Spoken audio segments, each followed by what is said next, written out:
Hi everyone, and welcome to my attempt at a Pokemon FireRed Hardcore Nuzlocke using electric types only. Electric types are known for being speedy and decent hitters, but also for being quite frail. They only have one weakness, ground, but the ground typing is quite common, especially in Kanto where the 8th gym leader is specialized around ground types. We also got Giovanni sprinkled around through the storyline and several powerful trainers with ground type Pokemon. In fact, this might be the only run ever where Giovanni will be the biggest obstacle. Anyway, here are all the electric types Pokemon in the FireRed decks. We got Raichu, Magneton, Electrode, Electabuzz, Jolteon and Zapdos. However, not all of these are available. We got Zapdos, who is legendary, so he will be out.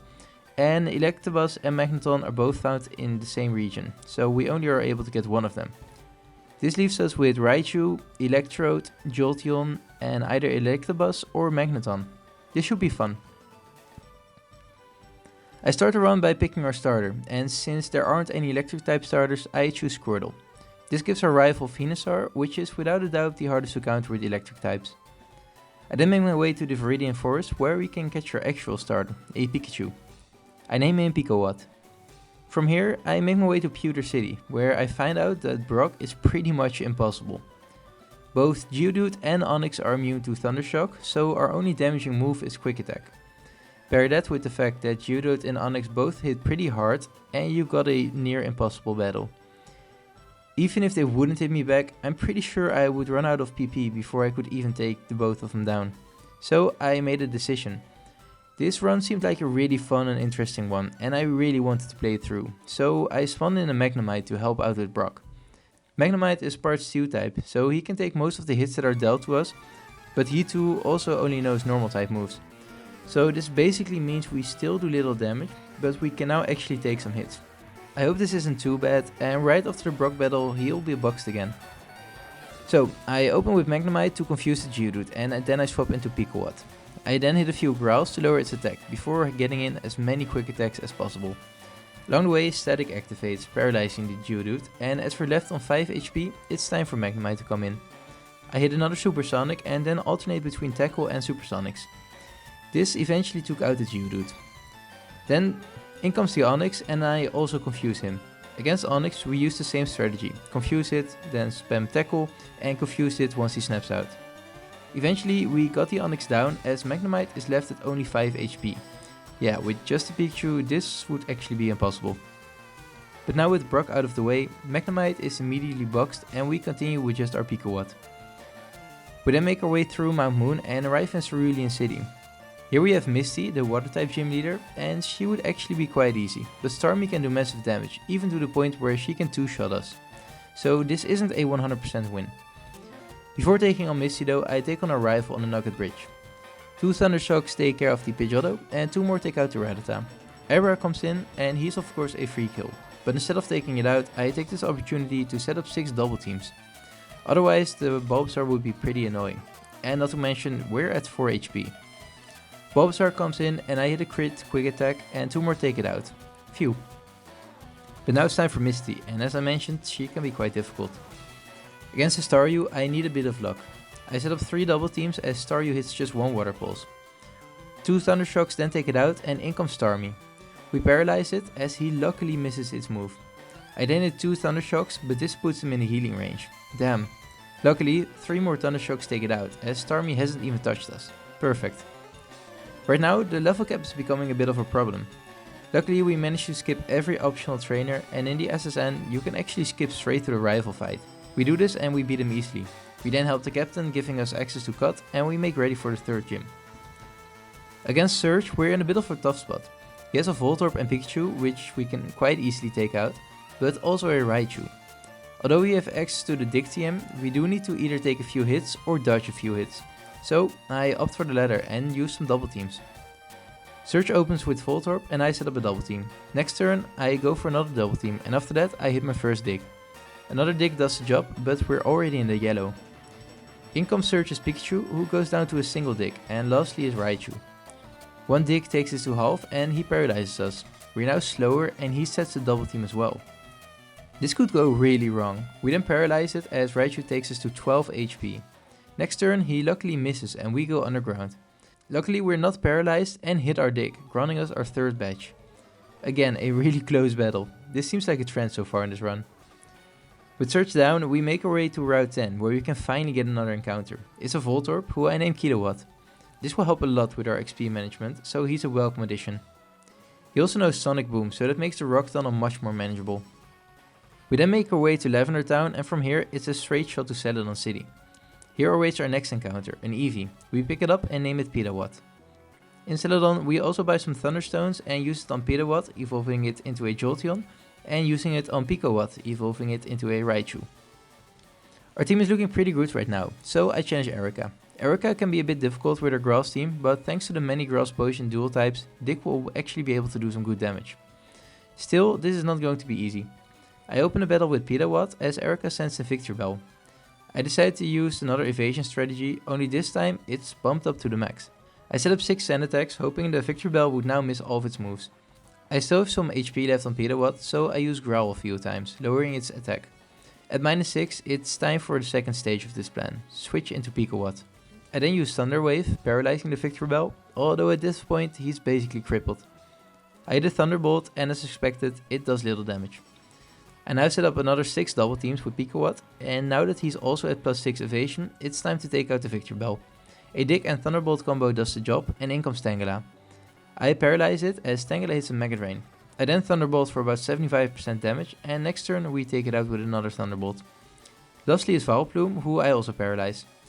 He retaliates with his Stun Spore, giving us a taste of our own medicine. I then spam 3 digs, and not only did I not even get paralyzed once, I also got a crit. This wins us the battle. Although I'm not that proud of winning due to double team, it really is a necessary strategy, especially in this run. After winning our 4th badge, the love cap increases to 43, so I make sure to evolve Kilowatt into an Electrode. After that, it's time for some plot stuff. I start by taking on a rifle in the Pokemon Tower, and I lead with our newly evolved Kilowatt, as he sends out Pidgeotto.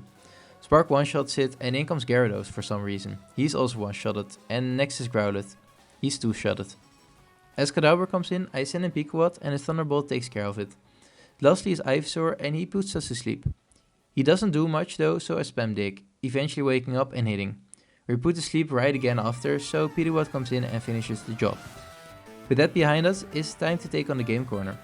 Everything went fine here, but I'm really scared of Giovanni. Although he's at his weakest here, he can still do massive damage with his ground types. Against Giovanni, I open with Pikowatt. He sends out Onyx and 2 simple digs take it out. In comes Rhyhorn and again 2 digs take it out. Lastly is Kangaskhan, who goes down to 3 Thunderbolts. Okay, that was a lot easier than I imagined. Let's hope that future battles will also be this easy. It's now time to head to the top of the Pokemon Tower, and if you watched my last FireRed Nuzlocke, you know that something bad happened here. However, this time I needed to face Marowak with only electric types, something he's super effective against. Man oh man. I use double team with Pikowatt and after that it's time to use Dig. I can't use any other move as he resists all, but after a couple of digs we take it out without any casualties. That's a relief. We can now wake up Snorlax, only this time he won't be joining the team, and we head to Fuchsia City. Before taking on Koga, I take on Silph Co. Here we battle our rival who's just casually hanging out in a building that's taken over by a criminal organization before battling the only person that tries to stop it, but okay. Against him, I open with Petawatt as he sends out Pidgeot. I hit a crit Shockwave which instantly takes it out, and for whatever reason he sends out Gyarados. Well, that's another Oko and in comes Growlithe. Now Growlithe can't do that much damage, so I sand attack it. I hit 6 and after that I switch into Pikowatt. Pikowatt paralyzes it and then sets up 6 double teams himself. This was necessary to beat the last few Pokemon and I use Dig on a Growlithe to take it out. In comes Alakazam and 2 Thunderbolts take it out. Lastly is Venusaur and I hit a Dig for only a little damage. I just keep spamming it and at one point Venusaur was in the red, but actually manages to hit a Sleep Powder. Luckily he misses 4 Razor Leaves as Pikowatt wakes up and another Dig takes it out. Well, that was the easy boss battle of Silph Co. Now onto Giovanni, who now has many ground type Pokemon. You know what? Giovanni looks a little too scary for the moment. Instead, let's take on Koga first. Against Koga, I open with Kilowatt. Kilowatt uses Spark as Coffin goes for Sludge, immediately poisoning us. Damn. Anyway, Spark is a 2-shot and in comes Muk. Due to the poison damage, I don't think I can take a hit, so I go into Petawatt. Petawatt knows Shockwave, which is great against him minimizing Muk. As expected, he minimizes and we hit a Shockwave. Muk then starts to use Sludge as well, and the second one poisons Speedy too. He does hit a crit as a last ditch effort, but it barely misses out on the kill. I need to swap into Pikawatt as Muk hits another Sludge. Thunderbolt takes it out and in comes Coughing. Luckily we one-shotted with Thunderbolt and lastly is Koga's ace, Wheezing. Thunderbolt does just over half and it paralyzes as Wheezing toxics us. Next turn Koga uses a full heal as we take out the Wheezing with another Thunderbolt. Now with Koga out of the way, we can use the HM for Surf. This means we can reach the power plant, where we can catch our final encounter, either a Magneton or an Electabuzz. If we encounter a Magneton, I will use the one I used against Brock, but if we encounter Electabuzz, we just catch it and use it. Inside the power plant I find a Magnemite, so we get Autowatt out of the box. Just for fun, I make my way through the power plant, where we find the ultimate solution to our ground type problem, Zapdos. He would be perfect for the team with its flying type, but unfortunately we can't catch it. But that doesn't mean we can't kill it. If I can't have it, nobody can. We battle it and this could have gone really wrong, as Kilowatt is left on only 10 HP. It would be incredibly dumb if this is how I lost a quarter of our team. Anyway, I quickly leveled up Autowatt and he evolved into a Magneton. But no point in delaying it anymore. I go to Silph Co and we face Giovanni. He leads with Nidorino as I send out Petawatt, and yeah, we use Sand Attack. Nidorino hits a few moves, of which a Poison Sting actually poisons us. But we got him to -5 accuracy, as we're left at only 12 HP. I bring in Pikawatt and paralyze it. I then set up 6 double teams and after that I 2-shot the Nidorino. In comes Nidoqueen and I go for Dig. I hit 2 digs but Poison Point activated, poisoning me. This actually forces me to switch. We do take out the Nidoqueen, but against the Kangaskhan I swap into Autowatt.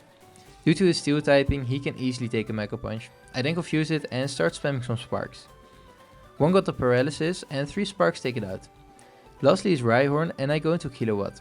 I set up a light screen but can't really do much else, so I go right back into Autowatt. I confuse the Rhyhorn and I really cannot do anything other than just use Sonic Boom. Luckily we resist all of Rhyhorn's moves, so we did win this battle, but it wasn't too easy. Since we already defeated Koga, slightly underleveled, we can immediately go to Sabrina. I open Kilowatt as she sends out Kadabra.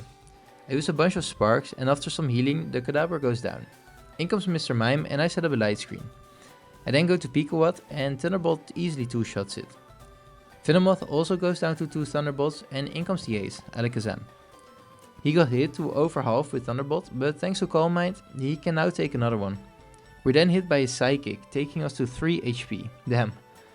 I know Alakazam will be healed, so I go for another Thunderbolt and after that I swap into Autowatt. Psychic does good damage against us as we hit a Spark. Alakazam then throws as he goes for Future Sight, allowing us a free hit, which takes it out. This was much closer than I would have liked, but we got our 6th badge. With that, it's time to go to Cinnabar Island, where we can find Blaine, the Fire type specialist. Although Blaine is usually a pushover, I am a little scared. Fire can easily take out Autowatt, and my other 3 guys aren't that bulky, nor do they hit fire for super effective damage. Blaine leads with Grouded and I open with Petawatt, and I'm sorry to do it again, but I go for Sand Attack. I hit 3 before needing to switch, but this time I swap into Kilowatt. I set up a light screen to lessen the fire damage, and now it's time for Rollout. Rollout is an incredible move which just keeps increasing in power. The first one does about a third to Grouded, and the second one takes it out. Ponyta goes down to the 3rd rollout, Rapidash goes down to the 4th rollout, and Arcanine goes down to the 5th rollout, granting us a really easy victory. With Blaine defeated, we're forced into this little side quest mission. We go to the Sevi Islands and really nothing of interest happened here. We beat some biker guys, saved a little girl from what is probably the most messed up plot in any Pokemon game, and we go back to the mainland of Kanto. I didn't realize it yet, but that little side quest was just the calm before the storm. Our next challenge is Giovanni, the ground type gym leader, and unlike the other times we battled him, he now has ground moves to go with his ground types. In fact, he has 100 base power Earthquake on all 5 of them. And let me just say, I wiped here. A lot, in fact. I wiped 8 times here. 8 wipes at the 8th gym leader. Yeah. I then took a 2-week break and came back, only to wipe another 6 times. This battle is a pretty luck based, but there is a strategy that has a very decent chance to work. See, most of my guys can't really hit ground types. The best I got is Strength, which is fine for Dugtrio and the Nidos, but the Rhyhorns can easily tank those. We also have Dig, but if Earthquake hits while we use Dig, it does double damage and easily OHKOs anything on my team. But there is a girl who can teach your Pokemon Mimic. This will be used in a strategy, and here's how it went. Against Giovanni, I open with Peterwatt as he sends out Rhyhorn. And this time, I'm not even embarrassed by the fact that I set up send attacks. I use 6 as Rhyhorn just kept missing his move. I then go for double kick as 2 double kicks will take it into the healing range. I just need to not crit. Luckily we don't hit one, and on the healing turn I can freely swap into Pekowatt. Now we need to dodge 6 more attacks to get up our 6 double teams. And after dodging 6 attacks I use Mimic as Ryan uses Earthquake. This actually gives us Earthquake with 5 PP, but we need to take out 5 Pokemon, and on most of them Earthquake is actually a range to kill. I used Earthquake on the Rhyhorn and we already missed the range. I then used Strength to take it out, and that's why I wanted to use the double kicks to get him into the healing range before. Giovanni will now not use a potion and Strength takes it out. In comes Dugtrio, and I know there's a very high chance we can kill it with just 1 Strength. This also saves PP on Earthquake, which is very needed. But once again we missed the range, and Dugtrio even hits an Earthquake, taking us to a quarter of health. Next Strength takes it out, but we can no longer take another hit. In comes Nidoqueen, and I go for Earthquake again. And again we missed the range, my god. I then use Strength as Giovanni heals him up to full, but now next Earthquake guarantees a kill. In comes Nidoking, and not wanting to risk another range I go for Strength first. After that another Earthquake takes it out, and lastly is Rhyhorn. Now this Rhyhorn has killed many runs so far, but let's hope not this one. I go for our last Earthquake and take it to a quarter. I then use Strength, which just misses out on the kill, but luckily he kept on missing his moves. Next Strength finally takes it out. Man, you got no idea how happy I was with this win, my god. But now that we have all 8 badges, we can make our way to the Pokemon League. First though, we have to face our rival, who sends out Pidgeot. Peterwatt kills it with a Shockwave plus Quick Attack combo, and in comes the last thing I want to see, a Rhyhorn. I go for double kick, but it does next to nothing, so I go into Pekowatt and set up a single double team. This led to Rhyhorn missing 3 takedowns in a row, and Pekowatt takes it out with Strength.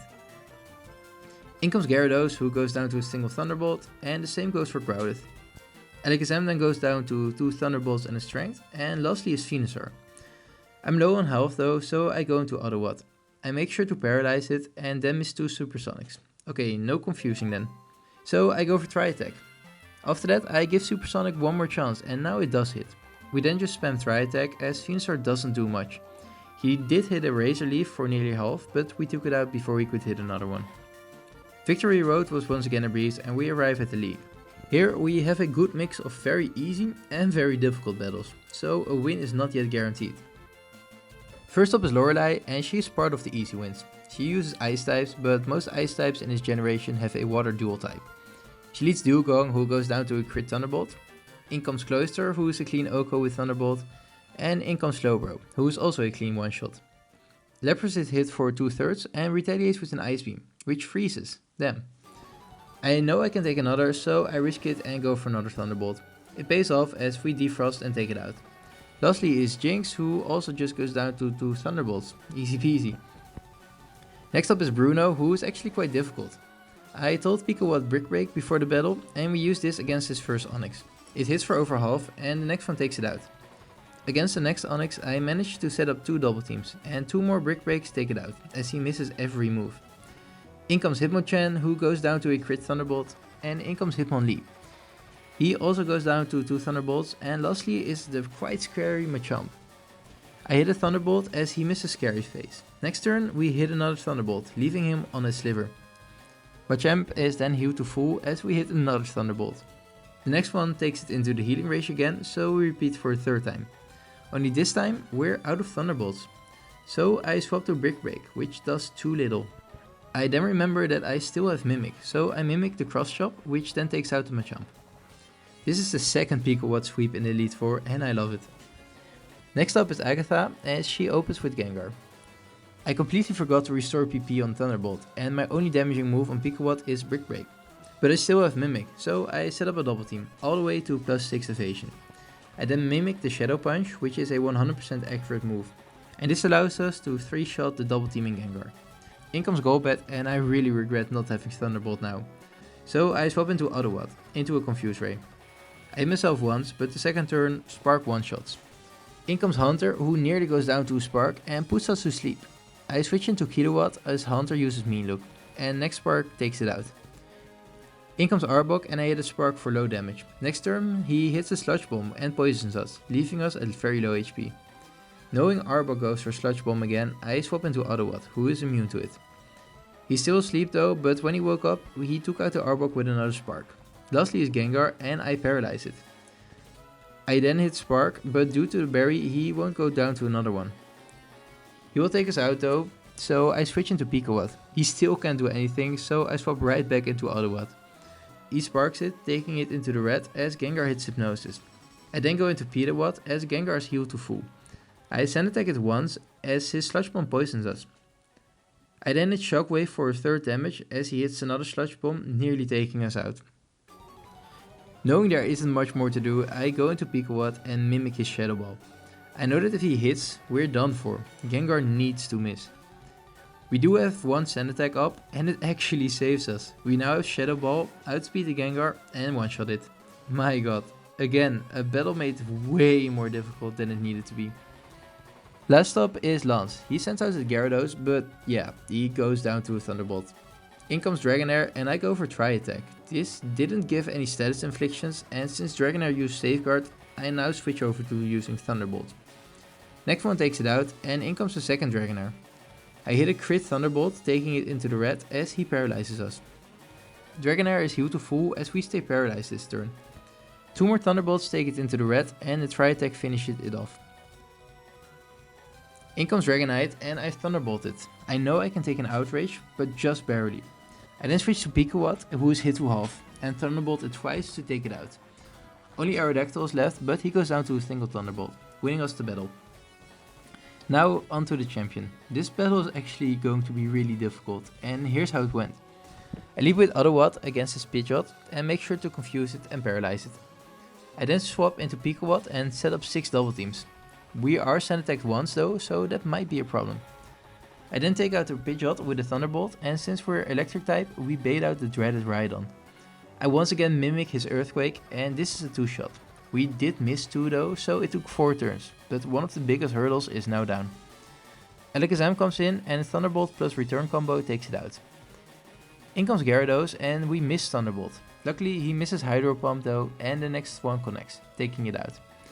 Arcanine comes in and I go for the mimicked Earthquake. It does little damage though, so I switch to return. But then the Arcanine uses Roar, getting rid of our plus 6 evasion and sending in poor Autowatt. I Thunder Wave it and hit a Tri-Attack before Autowatt goes down to a Flamethrower. Rest in peace buddy. I then bring in Pikawatt, knowing there's only one way we're going to win. There's still a Venusaur in the back and Arcanine uses Flamethrower, so I mimic the Flamethrower as we're taken down to a quarter of health. We take out Arcanine with return and in comes Venusaur. I use Flamethrower, taking it below half and Venusaur actually goes for Solar Beam. But then a berry heals him up, just enough so that the next Flamethrower won't kill. Unless he hits a critical hit. What a finale. This was one of the hardest runs I've ever done. Ever since Brock, this team wasn't doing so well, but we managed to pull through. Yes, there was a lot of double team spamming, but I really don't know how else we would have won this run. Sometimes it's necessary and you're still dependent on RNG, so it's not a 100% sure way to win. Anyway, can we just appreciate the pure power of Raichu? He was such an amazing carry in this run, doing all of the heavy lifting. Jolteon was also amazing, and although Magneton and Electrode weren't used as often, they still did a lot of work. Electrode was our ticket to a Blaine victory, and Magneton was crucial for Lance. Anyway, this is another Hardcore Monotype Nuzlocke 1, this time with only electric types. But that is it for this video. I really hope you enjoyed it, and I hope to see you in the next one.